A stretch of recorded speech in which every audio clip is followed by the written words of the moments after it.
Hello et bienvenue dans ce nouveau studio vlog. On commence une nouvelle semaine, nous sommes le lundi 24 juin. Je vous ai laissé la semaine dernière sur des recherches que j'ai effectuées pour connaître toutes les éditions qu'il existe sur le Seigneur des Anneaux. Et entre temps, je me suis fait toute une fiche Notion où je répertorie toutes les éditions françaises normalement officielles que j'ai pu trouver. Je vais vous montrer à quoi mon petit Notion ressemble. Alors je me suis créé une page comme celle-ci avec en titre le Seigneur des Anneaux et j'ai créé 3 pages différentes. Donc le Seigneur des Anneaux relié, le Seigneur des Anneaux poche et le Seigneur des Anneaux broché. Donc quand on clique sur les reliés, ça me donne une page avec plusieurs tableaux. Un tableau les intégrales reliées, un tableau en 2 volumes reliés et un autre tableau 3 volumes reliés. Et donc c'est tout ce que j'ai pu trouver répertorié. Il m'a beaucoup aidé sur toutes les recherches que j'ai dû faire. Donc normalement la plus vieille édition française du Seigneur des Anneaux serait celle-ci avec ces images là. Donc quand je clique sur une petite icône de mon tableau, ça m'ouvre une page où j'ai noté plus d'informations sur ce livre en question. Donc j'ai mis les photos pour pouvoir le reconnaître, le prix estimé, la rareté, et puis toutes les infos classiques, auteur, illustrateur, traduction, le numéro ISBN. Celui-là il est super important quand vous voulez faire des recherches sur un bouquin précis. Mais j'ai vraiment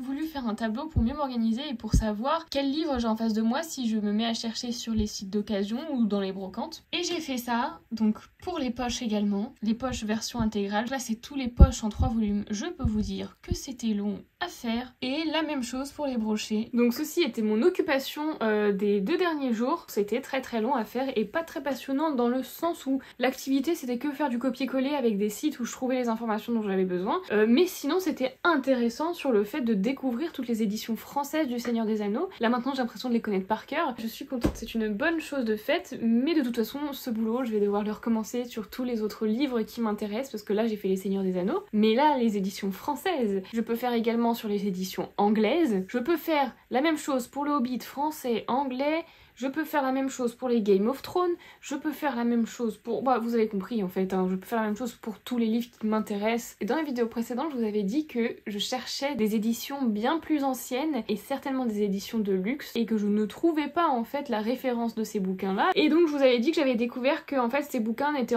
quasiment plus en vente même d'occasion, c'est très compliqué de les trouver. On peut les trouver sur des sites de vente aux enchères, mais à part ça, ça a l'air d'être très compliqué de les trouver. Donc là j'aimerais continuer à faire des recherches dessus parce que j'aimerais déjà avoir les références des livres pour que ça soit beaucoup plus simple à chercher. Et donc voilà, donc tout ça pour vous dire que là je vais reprendre mes recherches, je vais continuer de classer mes petits bouquins et puis à force bah je serai une bosse des bouquins et je saurai lesquels acheter, si je fais des bonnes affaires ou non. Et voilà, et puis après on va se mettre à la peinture. Mais sinon j'ai quand même à côté de ça fait des recherches sur les sites d'occasion pour pouvoir retrouver des livres qui m'intéressent et j'ai acheté donc 2 Seigneurs des Anneaux. J'ai acheté le classique de poche rouge qu'on peut se procurer un peu partout très facilement. Mais j'ai également acheté la version intégrale illustrée et reliée du Seigneur des Anneaux. Pareil, c'est pas le bouquin le plus rare, on peut quand même réussir à le trouver, même s'il est moins courant que l'autre puisqu'il ne se vend plus neuf mais d'occasion. Et donc là, je suis en attente de recevoir mes petits bouquins. Ça me fait déjà 2 bouquins sur lesquels commencer cette aventure de peinture de tranches de livres. Et hier, c'était dimanche, donc j'ai fait un maximum de brocantes. J'ai fait 3 brocantes. Bon.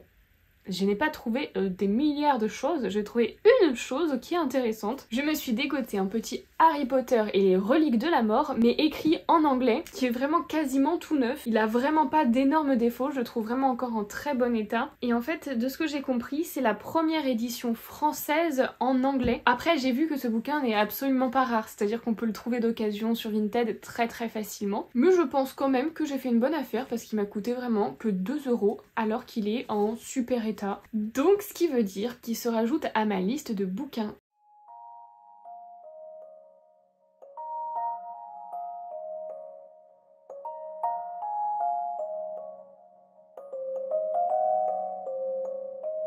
Hello, aujourd'hui nous sommes mardi 25 juin et malheureusement j'ai eu une annulation de ma commande de un des bouquins que j'avais acheté du Seigneur des Anneaux d'occasion. Ça va parce que c'est celui de poche que je peux trouver partout, donc c'est pas bien grave. Mais bon, un peu déçue quand même parce que je m'attendais à le recevoir sachant que la personne m'avait dit oui je vous l'envoie mardi, tout ça blablabla. Bah finalement non, mardi c'est annulé. J'hésite à continuer à faire des recherches pour ce bouquin sur des sites d'occasion et essayer de le trouver en bon état parce que c'est pas toujours évident, il y en a qui sont vraiment pas en bon état et je me vois pas pas du tout vendre des bouquins qui sont pas beaux quoi. Ou alors j'hésite à l'acheter neuf. C'est vrai que j'aurais aimé que ça soit de seconde main et en bon état parce que ça lui fait avoir une seconde vie à ce bouquin et donc c'est toujours mieux. Mais en ce moment je trouve pas beaucoup d'offres vraiment intéressantes, donc je sais pas. Je vais peut-être attendre un petit peu. Mais en tout cas là il faut que je me remette sur les recherches. J'ai fini de noter apparemment l'intégralité de toutes les éditions françaises du Seigneur des Anneaux. Maintenant il faudrait que je vois pour les éditions anglaises et le Hobbit, ça serait bien si je peux faire ça aujourd'hui. Aujourd'hui nous sommes le jeudi 4 juillet, j'ai passé toute la matinée à m'occuper de tout ce qui est administratif puisqu'au début de chaque mois je m'occupe de l'URSSAF etc. Donc ça c'est fait et là maintenant je vais dédier mon après-midi à la peinture de livres, je suis trop contente. Il s'avère que ces derniers jours j'ai fait pas mal de recherches sur les sites d'occasion pour trouver des bouquins sympas à peindre et je me suis dégoté une petite liste de bouquins là, c'est à dire qu'à mon actif j'en ai 9 chez moi et j'en attends encore 5 autres donc... Voilà, j'ai déjà mon petit stock, je suis très contente, donc là va falloir que je me mette à la peinture. J'ai pas encore terminé le test du portrait, donc je pense que je vais le terminer aujourd'hui. Je pense pas que j'aurai le temps de commencer une vraie peinture, mais sinon il faut que je fasse plusieurs tests. J'ai le test de la bombe fixative à faire pour voir si ça protège assez bien la peinture. Puis j'aimerais faire quelques tests en appliquant du foil sur le bord des livres, donc je vais essayer de m'occuper de ça cette semaine. Voilà, je vais mettre en place tout ce qu'il me faut sur mon petit bureau pour continuer les peintures.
Bon, du coup, je viens de terminer le test du portrait et je suis plutôt contente puisque je me prouve à moi-même que je suis capable de faire des choses très minutieuses. Donc pour moi, le test est réussi. Je vois quelques points à améliorer. J'ai tendance à faire les yeux des personnages toujours de la même manière. Les pupilles sont pas forcément très alignées et je fais toujours l'œil très allongé en amande alors que ça fait pas réaliste du tout. Donc si j'ai envie de pouvoir reproduire des scènes de film, il faut que ça soit très réaliste. Donc ça, c'est un point sur lequel il faut que je m'améliore. J'ai fait mon test paysage qui me semble validé. J'ai fait mon test portrait qui me semble également validé. Maintenant, il faut que je fasse le test de la fixation et du foil. Donc ça, pour le coup, je vais pas faire de peinture très élaborée. Je pense que je vais faire des petites taches de peinture, des traits, rien de très précis, puisqu'en fait, je veux pouvoir vraiment faire un crash test, donc faire la fixation, mettre de l'eau dessus, essayer de frotter dessus pour voir si ça part, tout ça. Donc j'aimerais ne pas abîmer les petites peintures sur lesquelles j'ai mis beaucoup de travail et de temps dessus. Donc c'est parti, je vais me mettre à faire ces petits tests.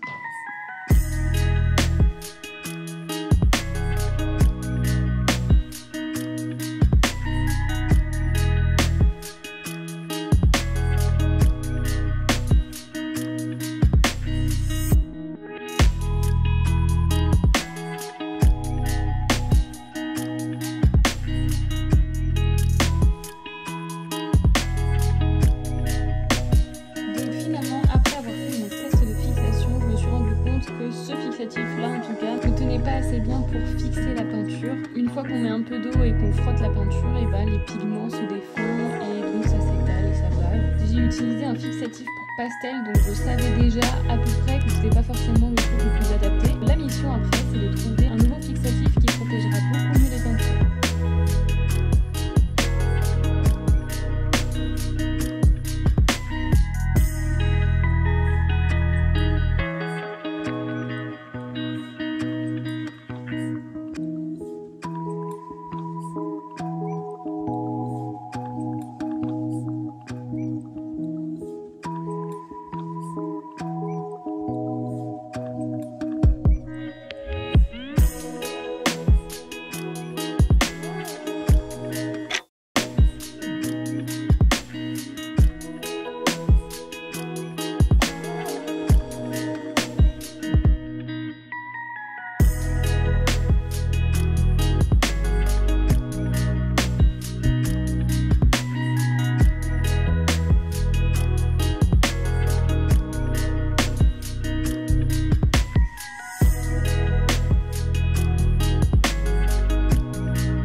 Comme vous avez pu le voir, j'ai fait un petit peu de montage ce matin pour une vidéo TikTok Reel que je vais poster en fin de journée. Et là, je vais me mettre à continuer la conception de mes pages de bullet journal pour ma boutique de produits numériques. Bon, il est temps et l'heure de commencer le travail sur les sagas et les livres que j'ai réussi à choper un peu par-ci par-là et de commencer le travail sérieux dessus. Donc là, j'ai réussi à me faire une petite collection sympa. À l'heure actuelle, sous ce toit, il y a 6 Outlander qui attendent d'être peints. Alors je suis pas sûre que tout le monde adorera les peintures Outlander, mais moi c'est ma série préférée et du coup je me suis dit il faut absolument que je peigne des scènes de cette série sur les livres. Donc je pense faire toute la collection des 6 bouquins. J'ai aussi un Harry Potter et les reliques de la mort. J'ai un Seigneur des Anneaux version illustrée et puis le dernier tome des Twilight. Donc là ce que je vais faire, c'est que je vais prendre en photo chacun des livres avec les tranches apparentes pour essayer de faire des sortes de petits photomontages avec les images que j'aurais trouvées et les images que j'ai envie de peindre dessus. Comme ça je vais pouvoir vraiment visualiser le cadrage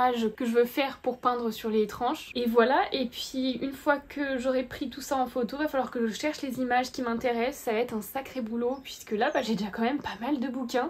Hello, aujourd'hui nous sommes le dimanche 7 juillet. Ces derniers jours j'ai commencé les recherches des images de films que je voudrais peindre sur mes livres. Je me suis créé des petits dossiers, j'ai actuellement Twilight et Seigneur des Anneaux, donc je me suis trouvé des sites parfaits pour trouver des scènes de films et donc ça m'a grandement aidé. J'ai retracé les 3 films du Seigneur des Anneaux. J'ai pas fait tous les Twilight donc je pense qu'il va falloir que je termine ça aujourd'hui. J'ai vraiment l'impression d'avoir revu les films parce que j'ai vraiment vu des photos de scène par scène. J'ai reçu la version intégrale et de poche du Seigneur des Anneaux. C'est l'édition vraiment la plus classique qu'on trouve vraiment partout, mais ce qui est cool c'est qu'il est vraiment très épais donc ça me fait une super toile sur laquelle peindre. Là je vais me remettre à continuer à créer mon bullet journal et je trouve qu'il avance super bien. Là dernièrement j'ai eu un petit rythme de faire une nouvelle page par jour et je trouve ça vraiment cool. Mon objectif pour ce planner bullet journal c'est qu'il soit le plus essentiel possible et qu'il n'y ait pas trop de superflu et trop de choses qui sont vraiment accessoires. Donc là ça me fait quand même déjà pas mal de pages. J'ai commencé par forcément une vue sur le calendrier de l'année, après quelques pages où les mois sont séparés et on peut noter les événements à venir selon les mois. Après on a une double page de vue mensuelle avec le calendrier du mois et puis accompagné forcément des petites cases to-do list, priorité, anniversaire, événements. Ensuite on a une double page vue de la semaine, donc tout simplement un semainier, pareil avec les catégories priorité, to-do, etc.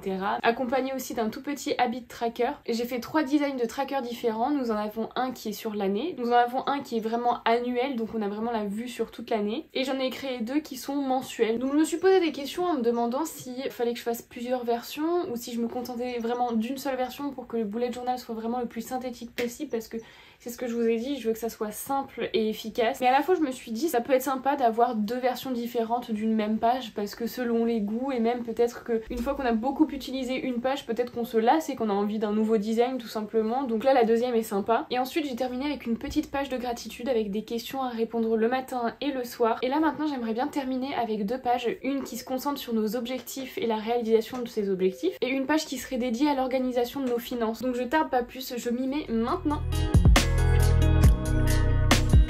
Aujourd'hui nous sommes le lundi 8 juillet et aujourd'hui je continue la création de mon agenda / bullet journal numérique. Là j'ai à mon actif 15 pages et je vais terminer ce bullet journal avec une partie gestion des finances. Et une fois que j'aurai fait ça, je pense que j'aurai terminé l'idée que j'avais en tête de ce journal. Je voulais quelque chose de classique, de simple, d'efficace, avec pas des milliards de pages qui servent à rien. Donc je pense avoir regroupé l'essentiel, en tout cas selon moi, ce qui me semble le plus intéressant. Dans cette page de gestion de finances, je pense faire un tableau pour les revenus, 2 tableaux pour les dépenses, un pour les charges fixes et un pour les charges occasionnelles. J'ai réfléchi peut-être à mettre un tableau pour noter les économies qu'on pourrait faire mois par mois et à voir si je rajoute autre chose. Je suis pas sûre d'avoir énormément de place parce que là pour le moment je me concentre sur le bullet journal format A5, donc dans une seule feuille je peux pas mettre 10 millions de tableaux parce que ça prend vite beaucoup trop de place. Mais écoutez, je vais continuer à réfléchir dessus et puis je trouverai ce qui est le mieux à faire. Donc c'est parti, je continue cet agenda.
À l'instant de terminer mon petit bullet journal, je suis contente parce que je pense que j'ai mis l'essentiel. Je pense que j'ai mis vraiment que des pages qui sont utiles et pas du surplus qui sert à rien, en tout cas selon moi. Mais il y a quand même une étape qu'il faut que je fasse absolument demain et là ça peut tout changer. Ça peut soit passer nickel, soit je dois tout recommencer parce que je n'ai pas encore fait des tests d'impression, donc j'ai peur qu'en fait les marges de l'imprimante viennent rogner en fait sur les designs à l'intérieur, sachant que c'est un peu compliqué parce que ça va être un produit numérique. Donc les gens vont imprimer d'eux-mêmes avec leur propre imprimante. Toutes les imprimantes n'ont pas les mêmes marges, donc ça je sais pas trop comment gérer ça à part essayer de laisser un peu de place sur les bords, mais j'ai géré du mieux que je pouvais avec l'espace que j'ai parce que pour faire des feuilles A5 c'est vraiment pas évident. Je me suis aidée d'une grille de 0,5 cm à chaque fois, sauf que c'est déjà petit en fait, donc il faudrait pas que je doive faire plus petit parce que sinon je sais pas comment je vais m'en sortir. Donc j'espère que les marges ça sera ok et qu'il n'y aura pas de problème, et les sinon ça va m'embêter fortement. Donc voilà,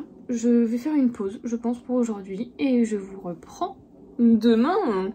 Hello, aujourd'hui nous sommes le vendredi 12 juillet, je suis partie quelques jours rejoindre mon copain à Chartres et là je me remets au travail aujourd'hui. J'ai envie d'avancer beaucoup plus vite sur tous mes projets, du coup on s'y met à fond. Là le but c'est de réimprimer le bullet journal, chacune des pages, pour voir si les marges de mon imprimante créent des problèmes lors de l'impression de chacune des pages du bullet journal, parce que si c'est le cas il va falloir que je réadapte beaucoup de mes fichiers. Donc là je vais tout enregistrer et je vais partir vers mon imprimante faire le test.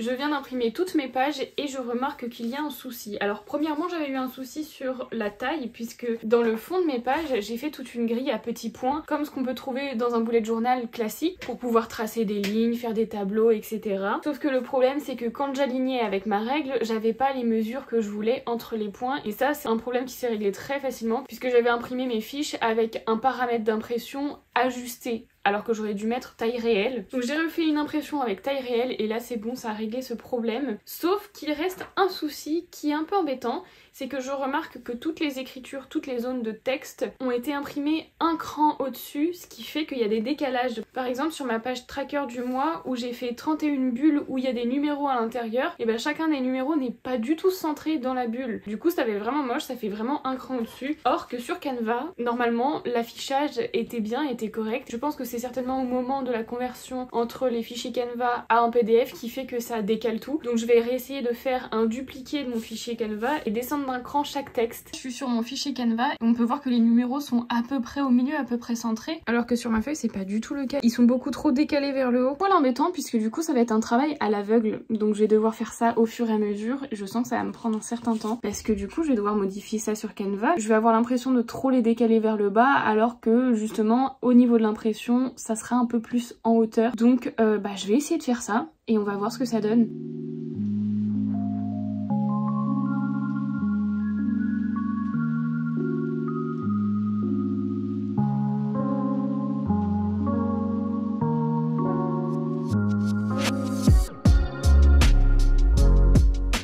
Bon, du coup j'ai tout décalé d'un cran à chaque fois, mais forcément ça ne marche pas bien, c'est à dire que là pour le coup c'est trop bas, donc il faudrait que je puisse remonter un petit peu mais pas trop, et ça c'est super chiant parce que je vais devoir faire ça sur chacune des feuilles encore. Bon bah c'est reparti jusqu'à trouver le juste milieu, et encore là c'est pas le même espace qu'on peut retrouver ici. Je sens que ça va être galère. Oh là c'est affreux.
Hello, c'est maintenant la fin de ce studio vlog, j'espère qu'il vous aura plu et puis moi je vous dis à la prochaine et prenez soin de vous.